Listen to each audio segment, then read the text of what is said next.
안녕하세요. 밀리터리 팩트남입니다. 오늘은 F-35의 기체 가격 상승에 대한 소식입니다.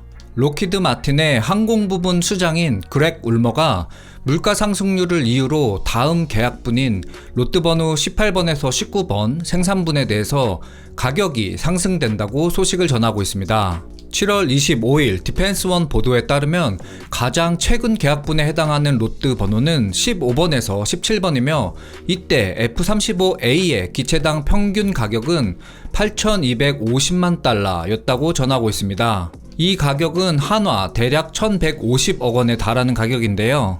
가격 기준은 에버리지 플라이어웨이 코스트이기 때문에 자체 생산 비용과 엔진 및 필수 항공 전자 장비 등의 기본적 요소들만 포함된 가격입니다. 따라서 연구개발 비용이나 지원 장비, 훈련, 유지보수 같은 추가적인 비용이 포함되지 않은 가격입니다. 그 외에 F-35B는 1억 900만 달러, 한화 1,500억 원, 그리고 F-35C는 1억 210만 달러, 한화 1,400억 원으로 롯드 번호 15, 17번의 가격을 알리고 있습니다. 자, 여기까지 기사의 브리핑 내용입니다. 정보만 원하시는 분들은 여기서 나가시면 되겠고, 이제부터 F-35A와 KF-21 블럭 1에 대한 가격 비교를 해보는 소설입니다. 그렇다고 너무 터무니없는 소설은 아니고 최대한 객관적 자료, 최소한 기사를 바탕으로 작성해 보았습니다. 들어보시고 의견은 댓글로 달아주시고 생각이 다르다고 열받고 폭주하지 마시길 부탁드립니다.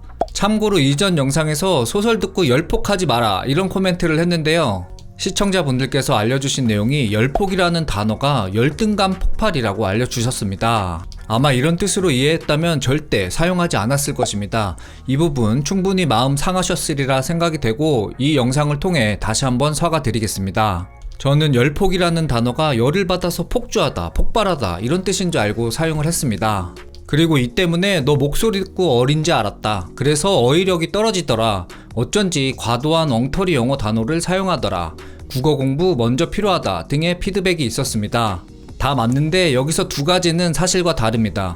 일단 저는 50대를 바라보고 있기 때문에 어린 나이라고는 생각하지 않고 물론 50에서 70대 선배님들이 보시기에는 한참 어린 것이 맞겠죠. 그리고 과도한 엉터리 단어일 수는 있겠으나 제가 주로 일을 할 때 사용했던 단어들입니다. 그래도 감사하게 받아들이고 가급적 영어 표현은 앞으로 듣기 편하시게 한글로 말하려고 노력하겠습니다. 자, 여기까지 지난 영상에 대한 사과를 드리고요. 지금부터는 말도 많고 탈도 많았던 F-35와 KF-21의 가격 비교 소설을 써보겠습니다. 먼저 잘 아시는 것처럼 F-35의 이전 가격 추이는 떨어지는 추세가 맞았습니다. 그래서 SBS 모 기자님께서는 단독 보도를 통해 KF-21의 가격이 오히려 F-35보다 높아질 것이다 이런 기사를 쓰시기도 했는데요.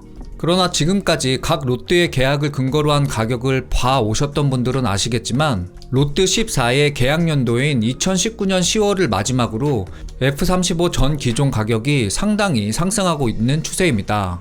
당연히 예상하고 계셨겠지만 이후의 롯드들은 바로 감염병이 시작한 이후의 생산분들이기 때문입니다. 이제 KF-21에 대한 가격에 대한 윤곽선이 드러났고 2028년 F-35의 가격 방향성과 그 이유에 대한 기사들이 힌트를 주고 있기 때문에 나름 적절한 시간이라고 생각되어 비교를 한번 해보도록 하겠습니다. 먼저 비교를 위한 각각의 기준은 다음과 같습니다. 첫 번째, US 달러 단위는 밀리언이다. 두 번째, 코리안 원의 단위는 억 원이다. 세 번째, 환율은 1381원을 사용했다. 왜냐하면 록히드 마틴이나 카이가 가지고 있는 프로그램 기준 환율은 모르기 때문입니다. 네 번째, 기체 가격은 엔진 가격을 포함한다. 다섯 번째, 미국의 물가 상승률은 트레이딩 이코노믹스 자료를 사용하여 연 평균치 3.3%를 사용했다. 대한민국의 물가 상승률은 통계청 평균치인 2.7%를 사용했다. 일곱 번째, 가격 기준의 프로그램 연도는 2028년이다. 이유는 이는 다행히도 F-35의 가장 최근 롯드인 19번의 프로그램 연도에 해당을 하고 카이의 양산 연도인 26년에서 30년의 평균 연도로 적절한 시기라고 생각을 했기 때문입니다. 여덟 번째, 물론 가격 결정은 계약 시기에 정해지겠지만 F-35의 28년분에 해당하는 계약 내용이 없기 때문에 프로그램 연도 가격 개념을 적용하여 가격을 산정한다. 9번째, F-35A의 28년 가격은 롯드 번호 15번에서 17번의 가격을 기준으로 하여 물가 상승률을 사용하여 계산한다. 10번째, KF-21의 가격은 블록 1을 기준으로 2026년 공급가 기준 900억 원 정도로 예측하여 사용했고, 통계청 물가 상승률 2.7%로 28년 가격을 계산했다.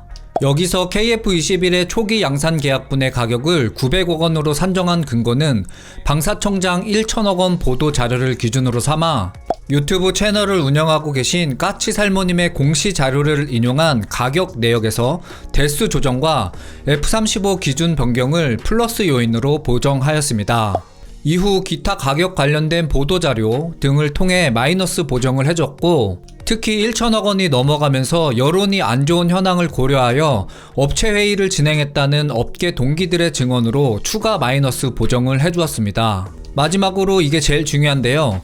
F-35 가격을 트래킹해오면서 이 가격이 넘어가면 F-35 대비 가격 경쟁력이 없겠다라고 생각한 저의 가격 마지노선이라는 심리적 한계선을 또 마이너스 요소로 보정해 주었습니다. 그래서 지금까지 언급된 내용을 이리저리 버무려 보니 900억 원이라는 가격이 나오게 됐습니다. 요약하자면 뭐다? 즉 겐또란 뜻입니다. 어때요? 참 쉽죠? 따라서 이런 기준으로 계산을 했을 때 2028년 평균 기체 가격은 F-35A가 약 1268억 원, KF-21이 949억 원으로 계산이 되고, 이는 KF-21의 기체 가격이 대략 318억 원이 저렴하다는 결과치가 나왔습니다. 이는 KF-21이 비록 4.5세대 기체이긴 하지만 5세대인 F-35A 기체 가격의 대략 74% 수준인 것으로 확인할 수 있었습니다. 현재 상황에서 F-35 기체 가격 상승이라는 방향성은 거의 확실하다라고 생각을 하는데요. 근거는 이번 판보라 에어쇼를 기준으로 오늘 소개해드린 디펜스1 기사뿐만 아니라 다른 항공 전문지에서도 기체 가격 상승을 이야기하고 있기 때문입니다. 그래서 결론, 대한민국이 이상한 사고만 치지 않는다면 이 가격 차이는 더 벌릴 수 있을 것으로 생각이 되고, 그렇게 되면 염려할 정도의 가격 경쟁력이 없는 것은 아니다 라고 소설 정리를 하겠습니다. 며칠 전 GCAP를 비롯한 엔가드 등 세계의 유수의 방산 강국들이 개발하고 있는 6세대 전투기가 경제적 이슈 때문에 존폐의 위기에 처했다고 소식을 전해드렸습니다.